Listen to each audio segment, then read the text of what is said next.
Vakama Daf Samer Zain. Notre Gemara, en parlant des halachot qui concernent le voleur, elle nous explique qu'il y a dans certains cas que le voleur, il a fait une certaine acquisition de l'objet et donc il n'aura pas besoin de rendre l'objet lui-même, il pourra rendre en fait sa valeur. La Gemara elle en dérive avec une halakha qui concerne le mikvé. Sur ça, on va s'attarder aujourd'hui. Certains mikvaot, quelques changements qui ont été faits au courant des générations et certains chidushim qu'on retrouve à ce propos qui peuvent nous concerner aussi jusqu'au mikvaot d'aujourd'hui. La Gemara, elle fait la différence entre un ustensile qui était ustensile et qui a été fixé dans le sol et donc par la suite on a fait passer là-bas un mikvé. Ce mikvé il est pas soul parce qu'un mikvé il doit être relié au sol, il ne peut pas être dans un ustensile et même de l'eau qui a été puisée par un ustensile est versée dans le sol, dans un trou qui a été fait dans le sol, aussi c'est pas soul, c'est maïm sheuvim. Un mikvé il doit être fait de meik shamim, d'eau de pluie, sans passer par des ustensiles qui rendent ces eaux maim sheuvim, des eaux puisées qui sont psulim pour les mikvaot. Et donc la Gemara, elle fait justement cette différence. Qu'est-ce qu'il en est? Un ustensile qui est relié au sol. Alors la Gemara, elle dit, si c'était un ustensile avant qu'il soit relié au sol, il peut être même peut-être très grand, mais en tant qu'ustensile, il portait déjà son nom, ustensile, avant qu'il soit relié au sol. Même quand il était relié au sol, c'est pas soul pour le mikvé ou pour faire passer de l'eau jusqu'au mikvé. Si par contre, c'était pas un ustensile avant qu'il ait été relié au sol, c'était une pierre, et ensuite dans cette pierre, j'en ai fait un tuyau, j'en ai fait un trou pour remplir de l'eau du mikvé, alors dans ce cas-là, ce n'est pas considéré comme un sheuvim et c'est kasher. La Gemara, elle fait quand même la différence entre des halachot midoraita et des halachot miderabanan. Et elle dit que c'est que à propos des halachot miderabanan que c'est considéré comme le sol et pas comme un ustensile. Et par contre, en ce qui concerne l'halachot midoraita, il faudrait être mahmir là-dessus. Ici, ça nous pose un grand problème et des grosses questions. Surtout, en ouvrant Masechet Bava Batra dans Daf Samer Vav. Chez nous, c'est Samer Zain, Baba Kama Samer Zain. Dans Bava Batra Samer Vav, il y a une autre Gemara qui parle de ça, et on dirait qu'il y a une contradiction entre ces deux Gemarot. Et là-bas, c'est écrit que, d'après, même en ce qui concerne la halachot midoraita, on ne considère pas ces choses-là, ces pierres qui ont été creusées après qu'elles ont été déjà reliées au sol, on ne les considère pas comme des ustensiles. Le Noda Biouda, le Gaon de Vilna, il tranche la halakha comme notre sugya, qu'en ce qui concerne la halachot de Horaïta, donc les mikvot d'aujourd'hui, par exemple, à propos de Nida et d'autres halachot qu'il y avait à l'époque, dans une chot Touma Vetara, qui concernent de Horaïta, il faut être mahmir comme dans notre sugya. Et donc, quelque chose, un ustensile qui est relié au sol, même malgré qu'il a été créé après qu'il a été relié au sol, en ce qui concerne le Horaïta, il faudra être mahmir. Ici, ça peut nous causer de grands problèmes. Déjà, dans les générations précédentes, il y avait des grandes difficultés dans certains endroits à construire des mikvot. Et par exemple, il y avait dans certaines villes où ils avaient un fleuve et ils étaient intéressés de faire dévier de l'eau du fleuve dans une rive dans laquelle, en fait, ils vont faire un endroit, une salle, en reliant l'eau du fleuve à cet endroit-là, en faisant un élargissement du fleuve dans un certain endroit, et pour pouvoir là-bas se tremper en tant que mikvé. Il y avait des grandes difficultés à le faire, et une des possibilités qui a été ramenée, c'est puisqu'on ne peut pas ramener bien sûr qu'on ne peut pas prendre un grand tonneau, même s'il est très grand, on ne peut pas le relier au sol et ensuite faire passer de l'eau du fleuve là-bas, parce que ce tonneau, il était ustensile avant d'être relié au sol, et donc toute l'eau qui va rentrer maintenant dans ce tonneau sera maïm sheuvim.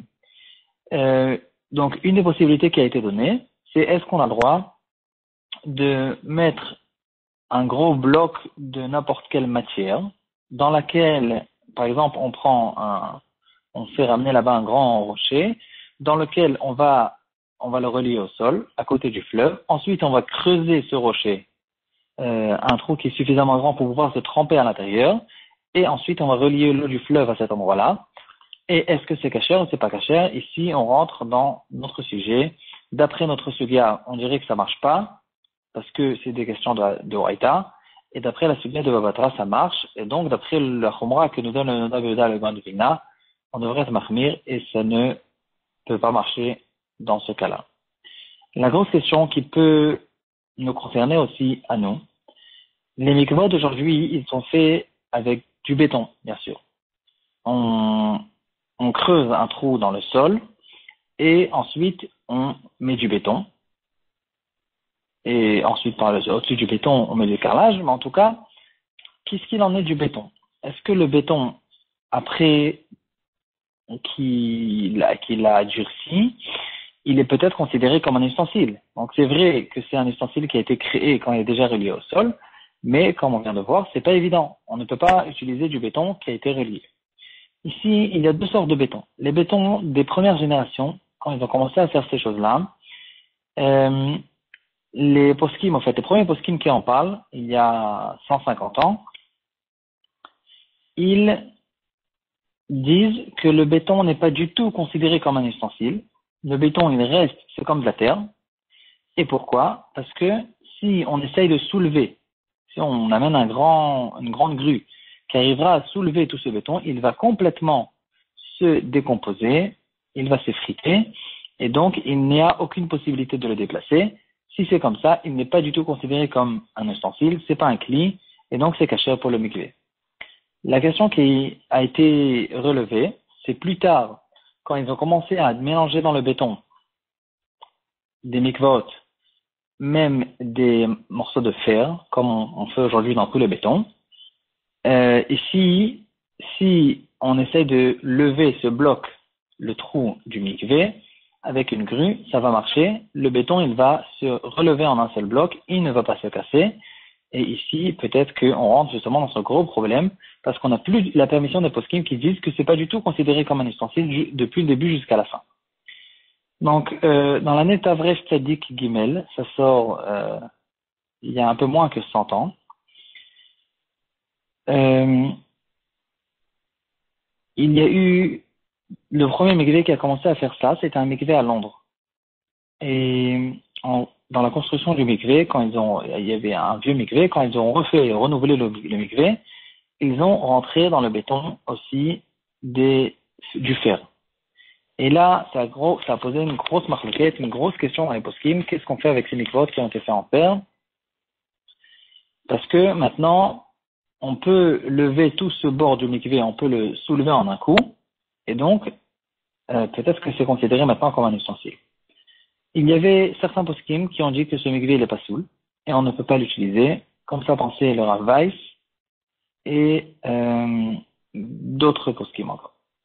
Cette question a été envoyée chez Rav Chaim Ozer Grodzinski de Vilna, Gdolador, et Rav Meir Shapira de Lublin, celui qui a commencé avec le Daf Yomi, et d'autres poskim, des grands poskim de cette génération, ils ont dit que c'est permis.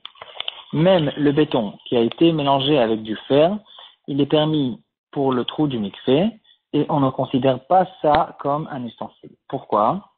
La svara principale qui a été relevée, c'est puisque un trou cette chose-là, ce béton, il est maintenant relié au sol et il n'y a aucune habitude de faire déplacer du béton d'un endroit à un autre.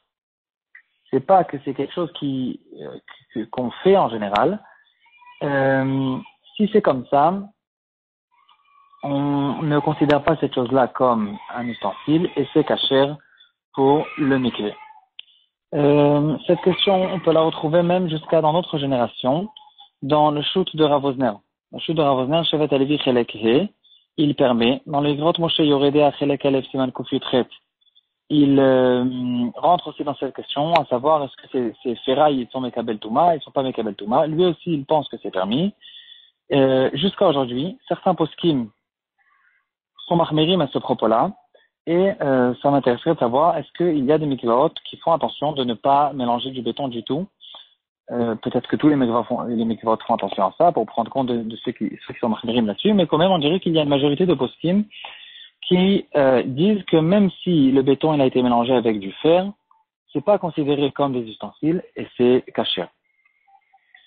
Bien sûr qu'il faudra faire attention d'après tout le monde, de ne pas utiliser aujourd'hui, avec les possibilités qu'il y a avec les grandes grues, etc., de ne pas utiliser un gros morceau de béton qui est déjà existant à l'extérieur, même si on le relie au sol. Ça, c'est exactement le cas qui a été ramené dans notre Gemara, chez nous, que, en ce qui concerne le mikvah de Horeta, on ne pourra pas les utiliser pour le mikvah.